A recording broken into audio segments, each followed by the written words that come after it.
Hi, and welcome to my YouTube channel. My name is Noreen, and today I am going to be sharing 5 principles of financial success.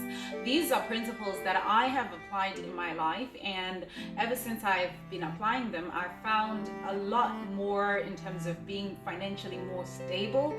I am aiming to become more financially having more financial freedom, and this is something that is very important to us, or at least to me, this is something that is very important to me. And I'm hoping that by me sharing some of those principles, that you guys might be also able to apply them into your lives and also be at a point where you can have more financial freedom and also be able to achieve your goals. So the first principle that I am going to share that I have found to be very helpful is the principle around giving or tithing. So what actually happens in terms of this principle, or what do I actually do? Every time I earn money, the first thing that I do is set aside a certain percentage to actually give away. And sometimes this giving away happens in terms of charity or the church. But it's one of those things that every time I get my money, the first thing I do is give it away. So where does this principle actually come from? So in the Bible, in terms of the book of Leviticus, I am going to read Leviticus chapter 27 verse 30, and it says, "A tenth of the produce of the land, whether be of grain and the fields or fruits of the seas, belong to the Lord, and that shall be set apart wholly for him." And I also look at nature. You see, when you look at nature,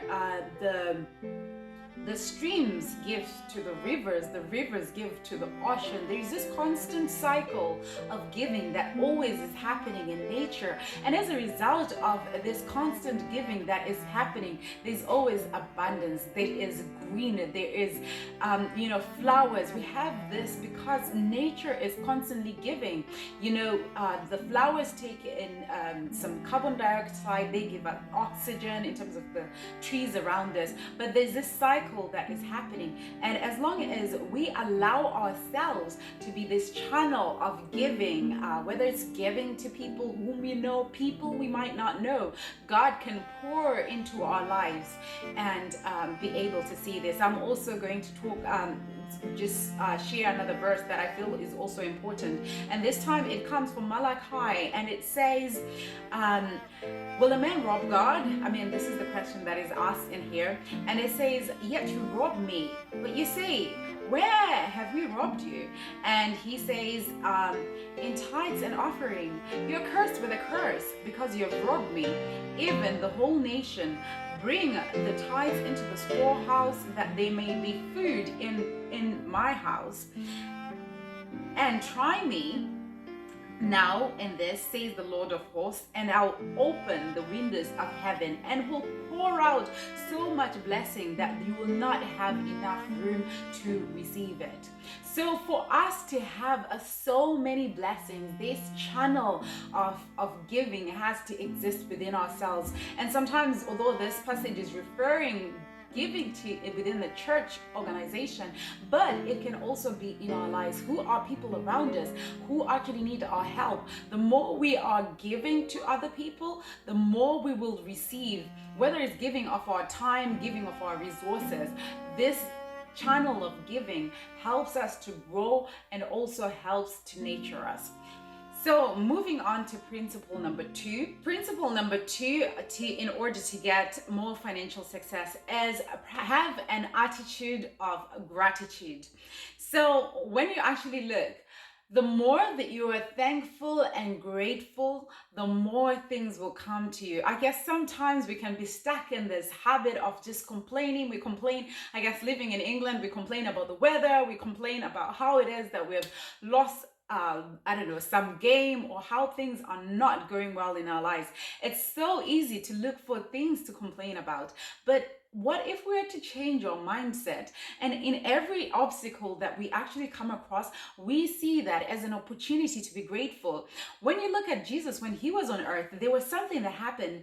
There were 10 lepers that he healed in the book of Luke. So we are looking at Luke chapter 17 verse 1 to 19. One of them turned back when he saw he was healed. He thanked God with a loud voice. He got down on his face and feet to Jesus and thanked him, for he was from the country of Samaria. Jesus asked, Where were there not 10 men which were healed? Where are the others, the nine? And we also see that, even in terms of God, if we are to receive our blessings from God, we also have to have this attitude of gratitude. Jesus, after he had healed these people and only one of them came back, he actually asked the question, did I not heal 10 people? And sometimes it is that we're actually God is starting to put opportunities or line up opportunities in our lives. But because we do not have a grateful heart, we are not able to go back to God and say, thank you for what you have done. And therefore, sometimes we actually block the blessings that God might be able to give us, sometimes in financially, because we are not grateful for the little things that he is actually doing in our lives. So number 3, this is the third principles in order to get financial success, is have faith.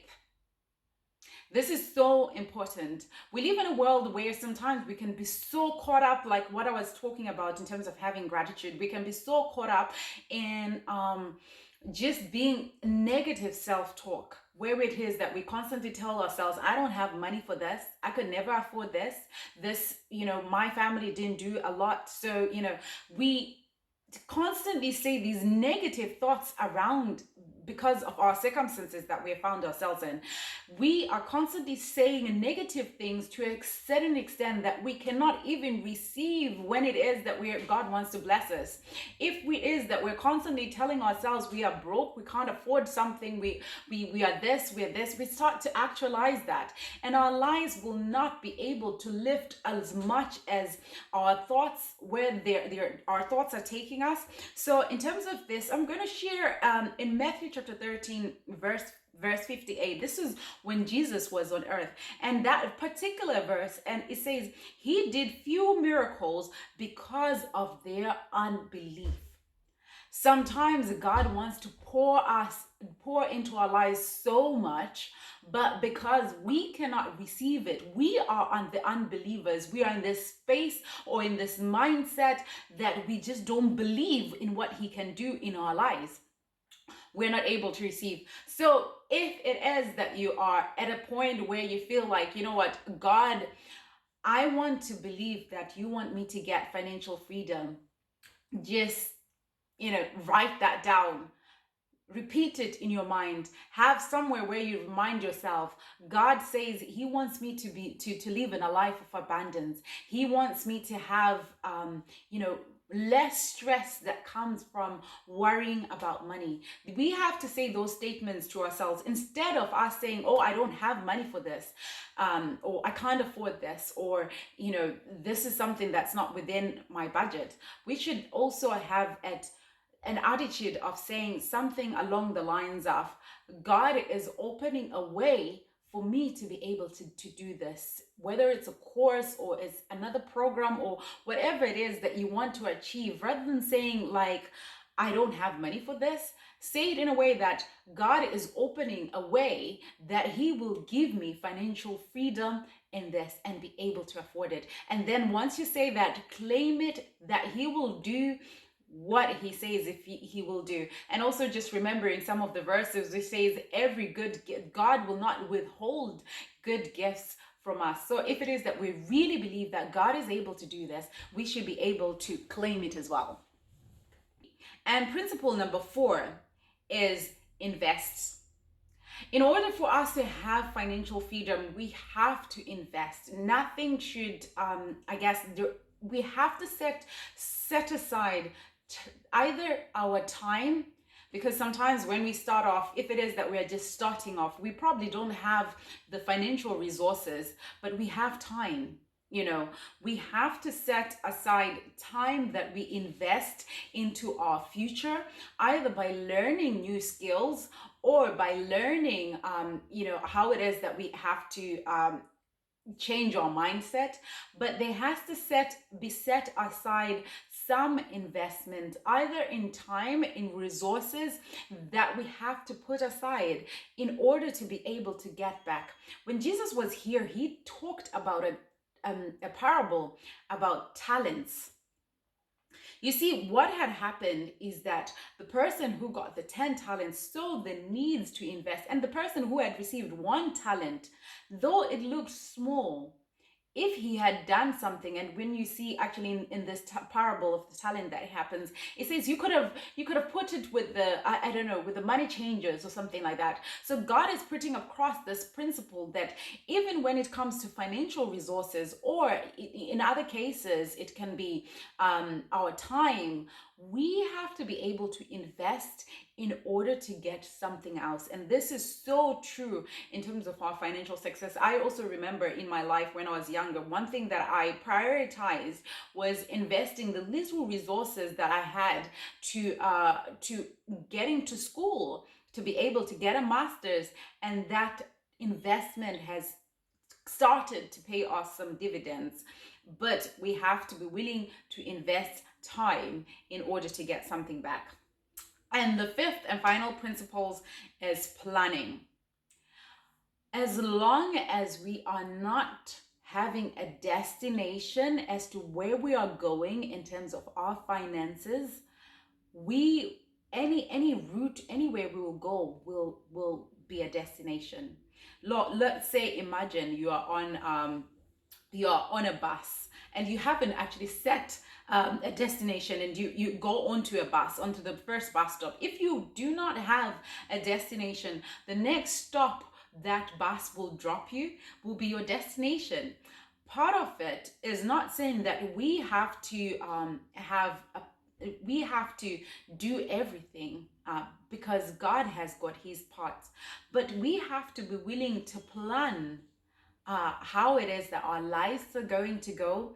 And if God wills, he will open the doors, and some doors he will keep shut because they're not for our good. But as long as we are not planning, we will not be able to see results. So part of it is that there has to be some planning that takes place on our part in order for us to have financial success. And sometimes that planning comes around, what sort of education can I get? What sort of skills can I be developing? We have to plan those things, because when we don't plan, we'll never be able to have financial freedom and success. So with this particular principle, I am going to share the story of 10 virgins. This story is found in the book of Matthew chapter 25, and it says, so they're expecting the bridegroom to come and stuff like that. They've got their oils ready. There are 2 types of people in this world. This is what this sort of parable teaches us. There are those who plan and those who just go about and expect things to happen.